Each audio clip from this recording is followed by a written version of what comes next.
I'll just start off with it.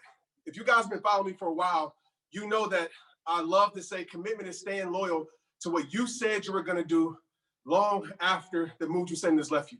Everybody's excited. I know it's COVID, but I'm sure the gyms are still packed. I never go to the gym between January and February, right? I wait till all the people that are interested in becoming better leave. That's the difference. A lot of people are interested.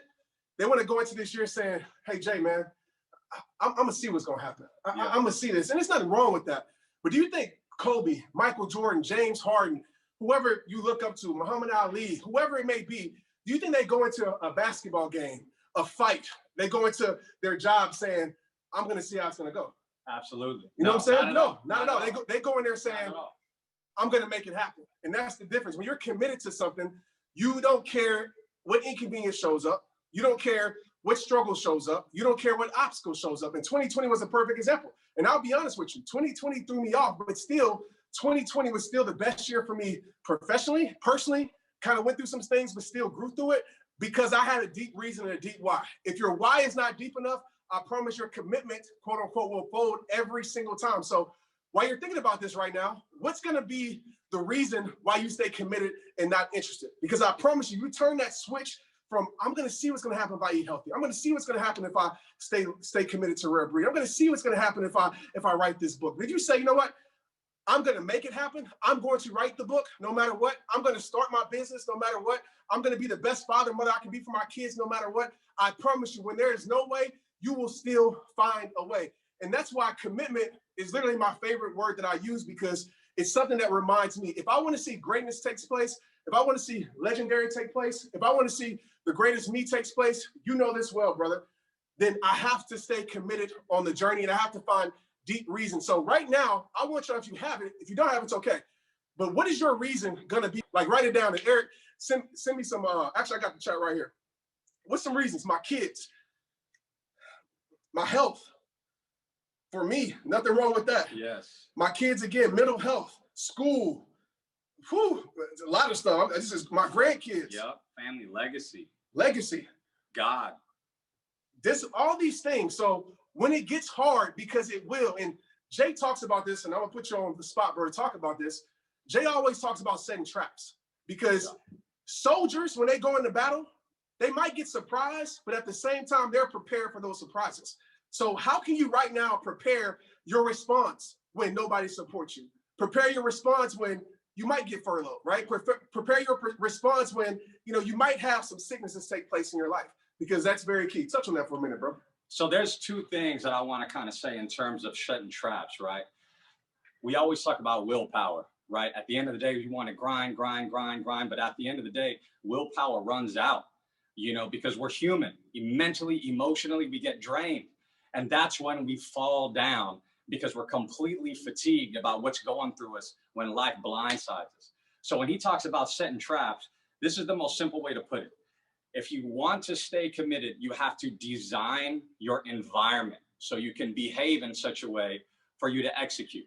I make the simple analogy that you got to be the point guard in the center. You're a hooper. Yeah. Even though you played pro football, you're a hooper too, right? So at the end of the day, what is the point guard responsible for? He sets up the offense. So when he's bringing the ball up, he's trying to make the game easier for all of his teammates.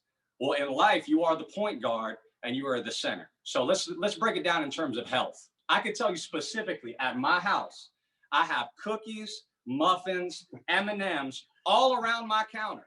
Now, even though I live fitness, you better believe every time I walk by my counter to get my daughter something, I am going to eat half of a chocolate chip muffin and I'm going to grab some M&Ms. That's because what did I do? I designed my environment as a point guard to turn over the ball. You know what I'm saying?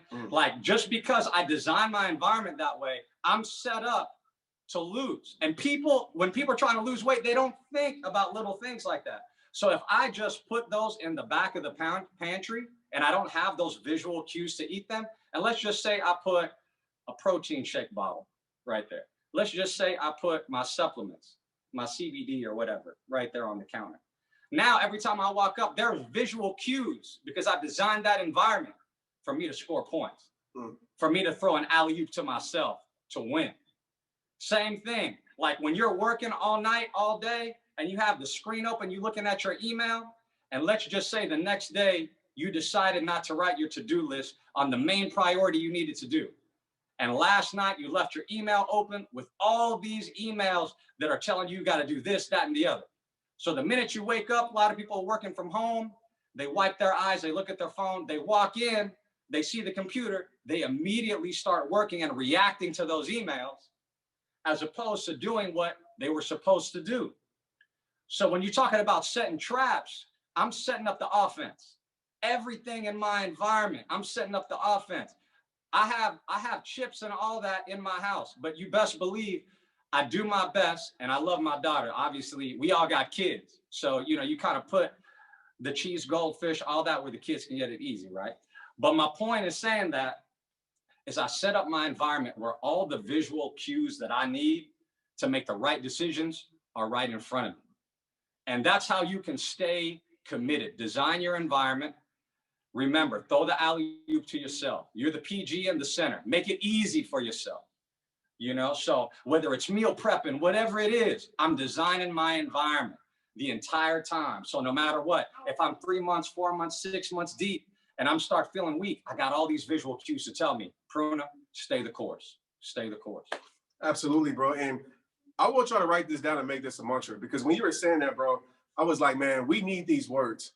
I want you to say, and we can hear you, we really can't hear you, but I want you to say it out loud so we can hear you way in Texas and the people around you can hear you. I want you to say, I am going to design my environment for my greatness. Okay, not for my limitations, not for the lesser version of myself, but the greatest version of myself. Say, I am going to design my environment for my greatness, because your environment is everything. No doubt. You know, that is a commitment 101. And don't just say it for us, because at the end of the day, it's your life, right? Don't say it to please everybody in this chat room. Don't say it to please us. Say it because you mean it. Say it because you're about that life. Because I promise you, it's going to be some situations, whether it's your kids, trust me, I'm the same way, bro. Cookies, you just got tips, treats, and the thing. I'm like, where did this come from? No doubt. And my thing is, one won't hurt, one won't hurt. And I had to erase that mindset, because one can turn into 20 can turn into 40 and all that other stuff, man. So I am going to design my environment for my greatness. So I got to say this. I went to T's house the other day, and he said, man, I got to work on mobility. My body hasn't been feeling right. So I walk into his media room, and he has all his mobility tools right there. He has his Theragun, he has his mobility stick, all that. So what is it? He designed his environment. He goes to his media room, and sees exactly what he needs to do. And that's, people don't want to put in the work to really do that for every pocket of their life. You know, I'll just say this real quickly. In terms of finances, right? If you design your environment and you set particular traps with your finances, it will prevent you to make bad choices with spending. So if it doesn't matter if it's fitness, it doesn't matter if it's spiritual, it doesn't matter if it's financial, professional, being productive, start with that. If you can do that, if you take time this week to design everything in your house to do a particular job to serve your greatness, I guarantee 2 months from now, you're gonna be a different type of animal. I guarantee it. Absolutely, 100%. How do you keep yourself accountable?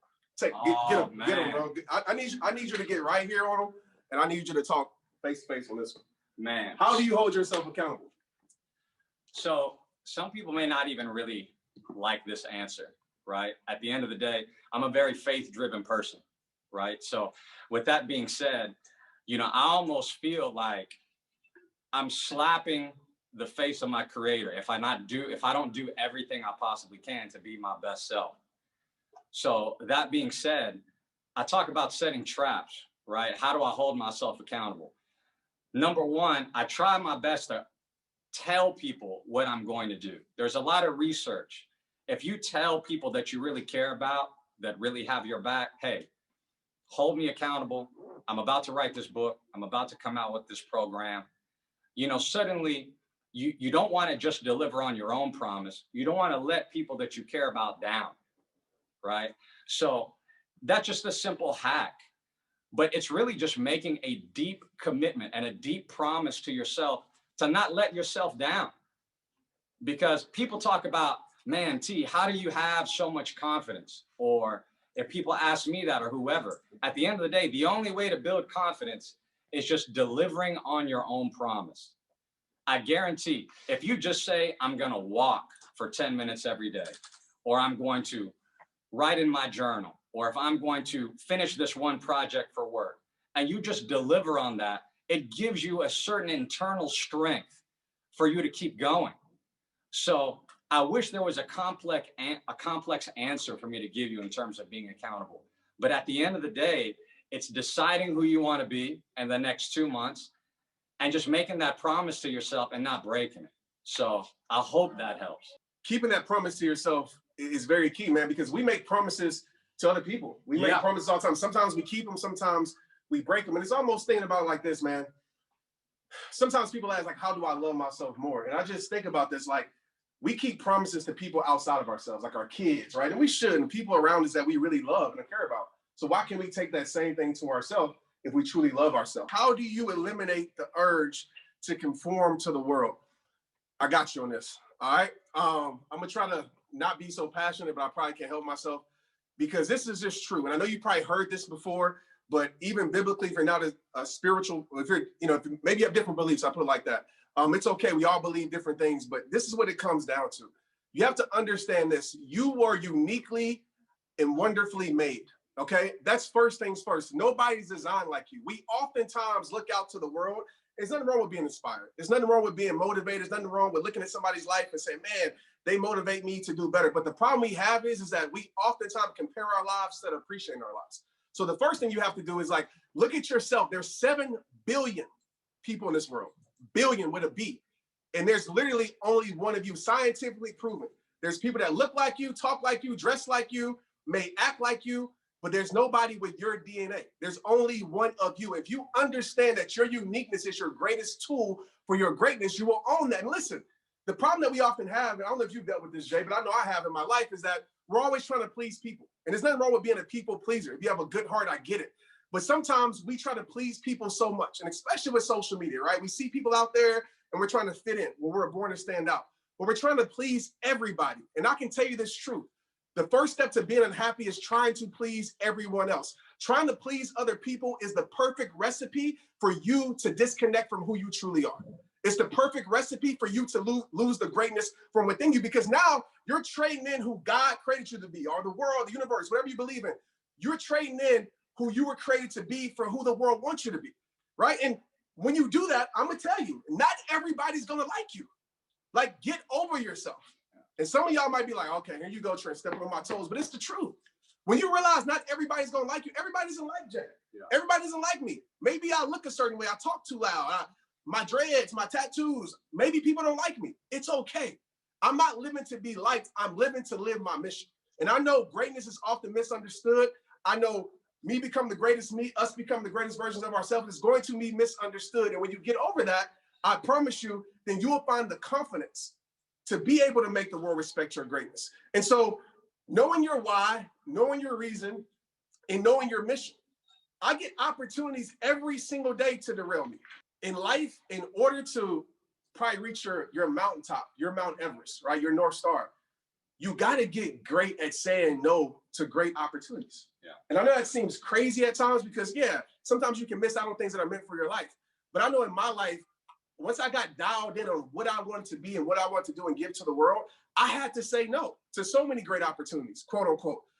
And I know for a fact, I've said yes to good opportunities that didn't lead me to a place where I needed to be. So to make a long story short, get locked in on your mission. Maybe everybody won't follow you, or maybe you won't be popular, but who cares? Because there's people in the world that need your voice.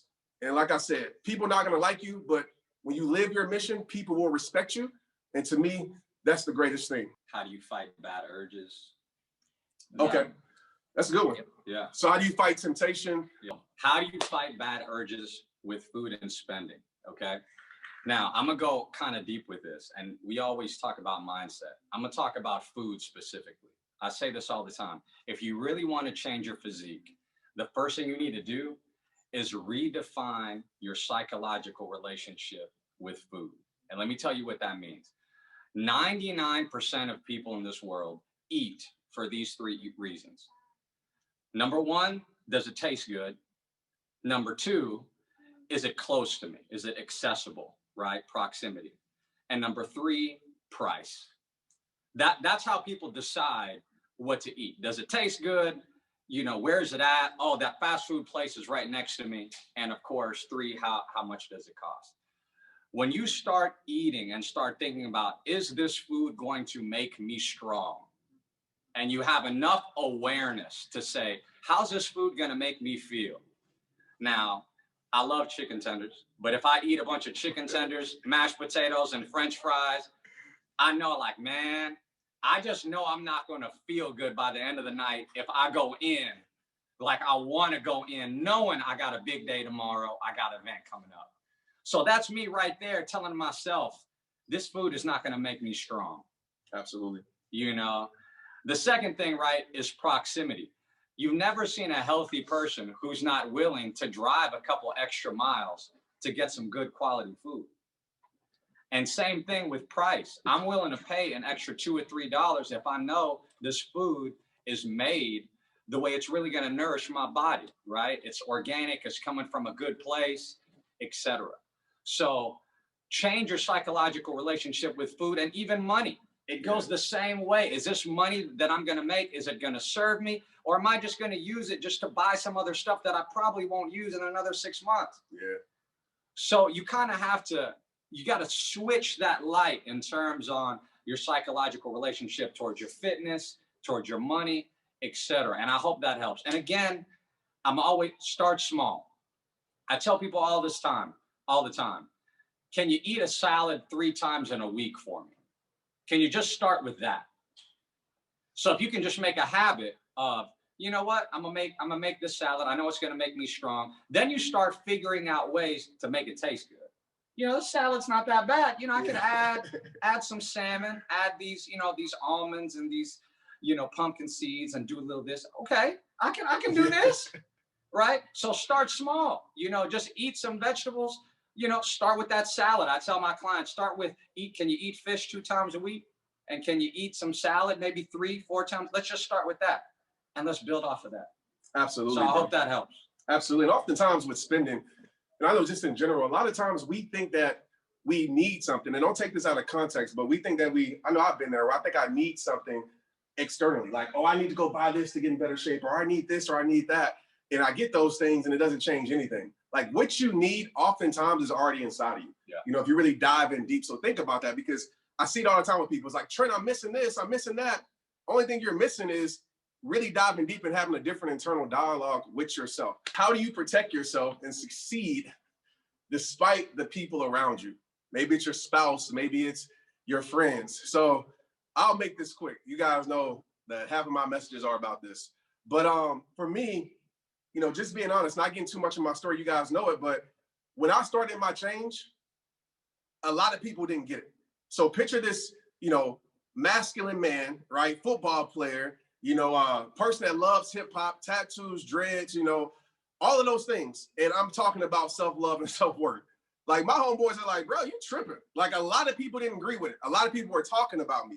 Hearing this, or Trent's not like that. Like I know Trent, I know who he was. I knew Trent in middle school. I knew Trent in elementary school, right? People who are threatened by your growth will always see you for who you used to be in their life.